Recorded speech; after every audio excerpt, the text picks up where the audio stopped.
मैं शहर में अपने चाचा के घर में रहता था। मैं और चाची घर में अकेले रहते थे। चाची बहुत खूबसूरत थी। एक दिन जब मैं कॉलेज से वापस आया तो चाची के कमरे का दरवाज़ा खुला था। जैसे ही मैंने अंदर झांका तो मैंने देखा चाची। तो कभी कभी इंसान को अपनी आंखों पर यकीन करना मुश्किल हो जाता है और यह लम्हा मेरे लिए भी ऐसा ही था। जो कुछ भी मैं देख रहा था उस पर यकीन करना मेरे लिए नामुमकिन था।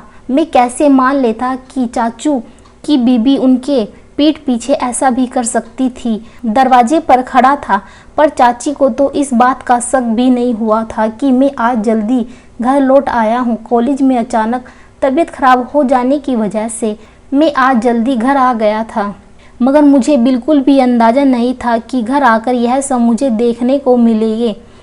मैं दबे कदमों वापस लौट गया था। मैं नहीं चाहता था कि मेरी चाची को मेरी मौजूदगी का एहसास हो और हम दोनों एक दूसरे से कभी भी नज़रें मिलाने के काबिल न रहे। मैं घर से निकलकर बेसुध सड़क पर चला आया और मेरी आंखों के सामने बस एक ही बात चल रही थी। मेरी चाची जिस हाल में कमरे में थी वह मैं बयान नहीं कर सकता था। कोई भी इज्जतदार आदमी इस बात को बर्दाश्त नहीं कर सकता कि उसके घर या ख़ानदान की कोई औरत इस तरह उसकी नज़रों के सामने इस तरह का कोई काम करे। मुझे चाची के साथ रहते हुए 4 महीने होने वाले थे, लेकिन इन 4 महीनों में एक बार भी मुझे इस बात का एहसास नहीं हुआ कि मेरी चाची के दिल में क्या चल रहा है। यहाँ आकर मैं भी सोच में पड़ जाएंगे कि मेरी चाची अपने शौहर की गैर मौजूदगी में उसके ही घर में क्या कर रही थी। मेरा नाम अली है। मुझे अच्छी पढ़ाई करने के लिए शहर जाना पड़ा। मेरे हालात इतने अच्छे नहीं थे कि मैं हॉस्टल का खर्चा उठा पाता, इसलिए जब मैं शहर आया तो पढ़ाई के साथ साथ मैंने छोटी मोटी नौकरी भी शुरू कर दी।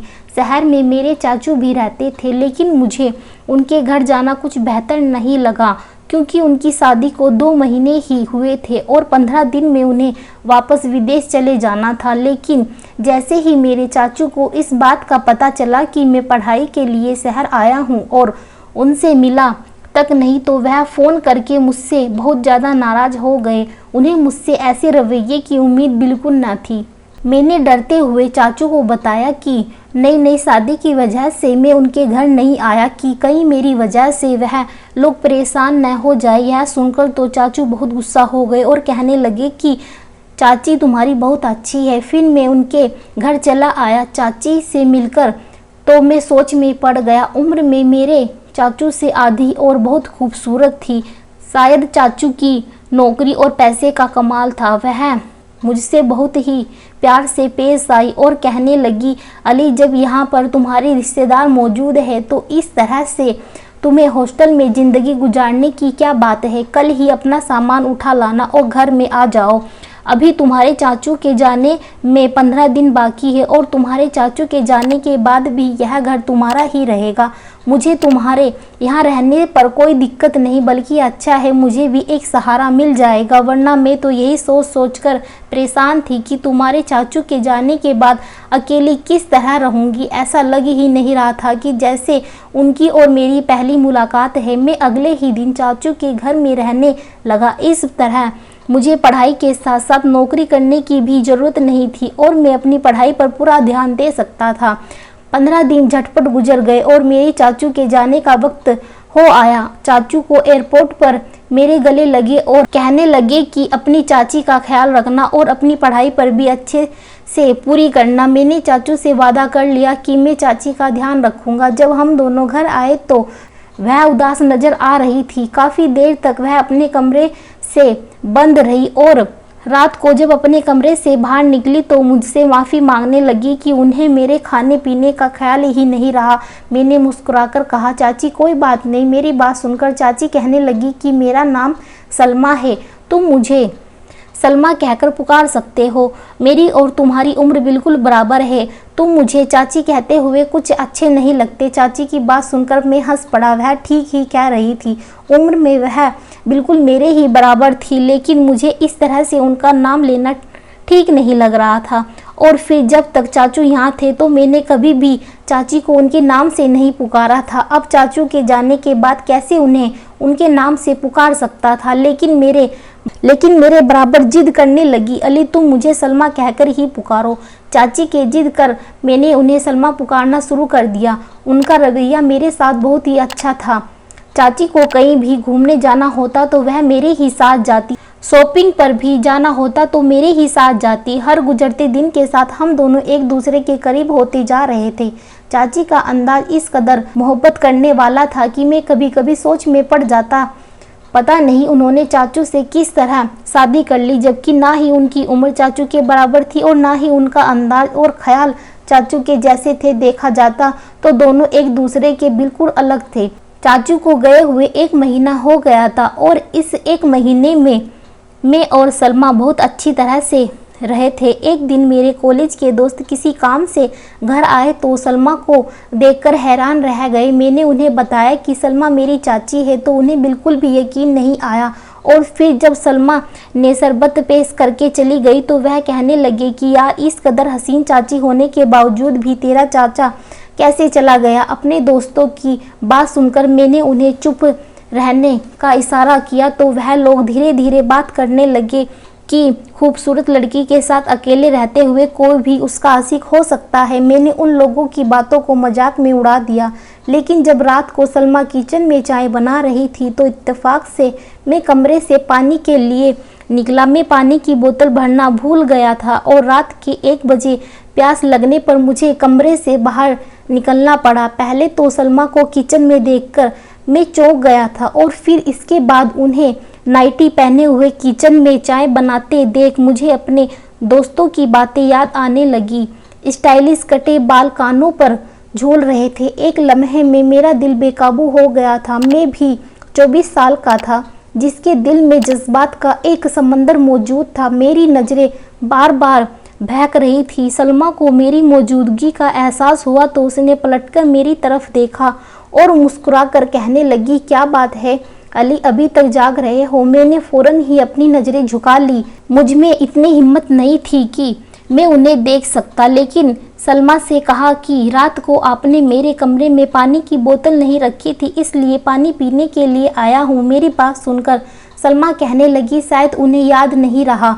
सलमा जब मेरे करीब आई तो उसके पास से परफ्यूम की तेज खुशबू महक रही थी। मुझे समझ नहीं आया कि वह मेरे इतने करीब क्यों आ रही थी, और फिर सलमा ने मेरे हाथ से खाली पानी की बोतल ली और पानी भरकर मुझे दे दी। उसके इस अंदाज में मेरे होश खोने लगे थे, इसलिए मैंने जल्दी से कमरे में आकर दरवाज़ा बंद कर लिया।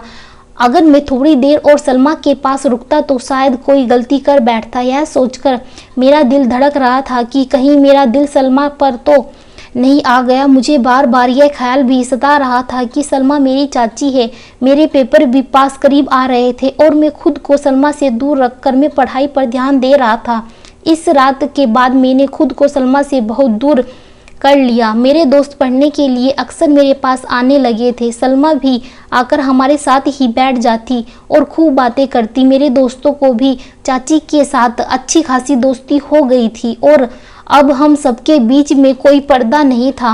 मैंने खुद ही मेरे दोस्तों को कहा कि वह यहीं आकर पढ़ाई करें, इस तरह उनका भी दिल लग जाता है। हमारे पेपर का सिलसिला भी शुरू हो चुका था और कॉलेज में पढ़ाई भी बहुत ज़्यादा हो रही थी। मैंने सलमा से वादा कर लिया कि पेपर के बाद उसे ज़रूर बाहर ले जाऊंगा और फिर सलमा की नाराज़गी को दूर करने के लिए एक रात में बाहर का खाना लेकर आया और हम दोनों ने एक साथ बैठकर खाना खाया और काफ़ी देर तक एक साथ वक्त गुजारा। सुबह जब कॉलेज गया तो बाहर के खाने ने मेरी तबीयत खराब कर दी और मेरे पेट में बहुत तेज दर्द, और जब मेरी तबीयत ज़्यादा खराब हुई तो मैंने कॉलेज से छुट्टी ले ली। मैंने सोचा था कि घर जाकर आराम करूँगा क्योंकि मुझे जल्दी ठीक होना था कि मेरे पेपर अच्छे से हो सके, मगर मुझे क्या पता था कि घर जाकर मुझे ऐसा देखने को मिलेगा जिसे देखने के बाद शायद मैं अपने पैरों पर खड़ा होने के काबिल नहीं रहूँगा। मेरे पास घर की चाबी थी, इसलिए मैं खामोशी से दरवाज़ा खोलकर घर के अंदर दाखिल हो गया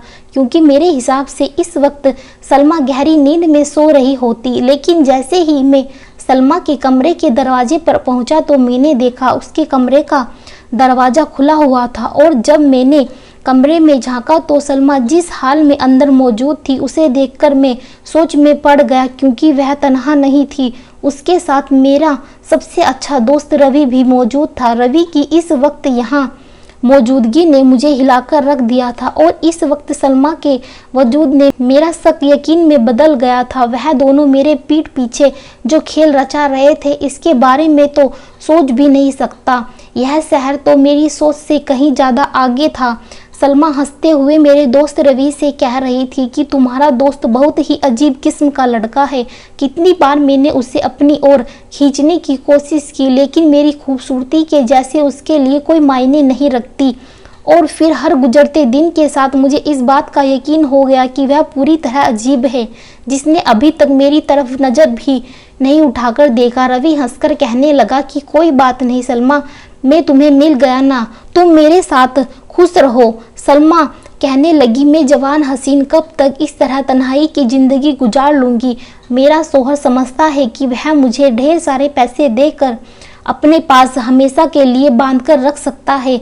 उसे इस बात का एहसास ही नहीं मेरी ज़िंदगी की ख्वाहिश कुछ और है। मुझे सिर्फ उसके पैसे ही नहीं बल्कि उसके साथ की भी ज़रूरत है। मेरे लाख रोकने के बावजूद भी वह मुझे अकेला छोड़कर गया, तो मैं क्यों ना अपना रास्ता अपना लूँ। और फिर दोनों ने अपनी मन मर्जी कर ली। फिर मैं घर से बाहर निकल आया, क्योंकि मैं आज उसके सामने चला जाता तो शायद फिर कोई रिश्ता बाकी ना रहता। बहुत सोच समझकर मैंने यह फैसला किया कि और अपने चाचू को फ़ोन किया और उन्हें बताया कि चाची उनके बगैर बिल्कुल भी ठीक नहीं, वह सारा वक्त उदास रहती है और अगर ऐसा ही रहा तो वह शायद तन्हाई में ही मर जाएगी, इसलिए चाचू उसे अपने पास बुला लो। मेरी बात सुनकर चाचू भी कहने लगे कि मेरे लिए भी तन्हा रहना मुश्किल हो गया है, इसलिए मैं अगले हफ्ते खुद ही वापस आ रहा हूँ और मैं सलमा को सरप्राइज़ देना चाहता हूँ, इसलिए यह बात मैंने उसे नहीं बताई। मैंने दोबारा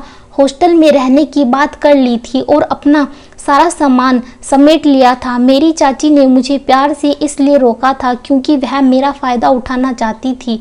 जब मैंने उनकी तरफ ध्यान न दिया तो उन्होंने मेरे दोस्त को निशाना बना लिया। मुझे यकीन था कि चाचू के आने के बाद वह ऐसी कोई हरकत नहीं करेंगे। मैं नहीं चाहता था कि उनका रिश्ता ख़त्म हो जाए, क्योंकि गलती दोनों तरफ से हुई थी। इसलिए मैंने सारी सच्चाई अपने में दफन कर ली और चाचू के आने के बाद खुशी से दोबारा हॉस्टल में रहने लगा था। रवि का उस घर में आना जाना मेरी ही वजह से था और जब मैं ही नहीं रहा तो उसका वहाँ कोई काम न था। कमेंट में मुझे ज़रूर बताएं दोस्तों, मेरा फैसला गलत था या सही। कहानी पसंद आए तो वीडियो को लाइक करें, चैनल को सब्सक्राइब जरूर करें। धन्यवाद दोस्तों।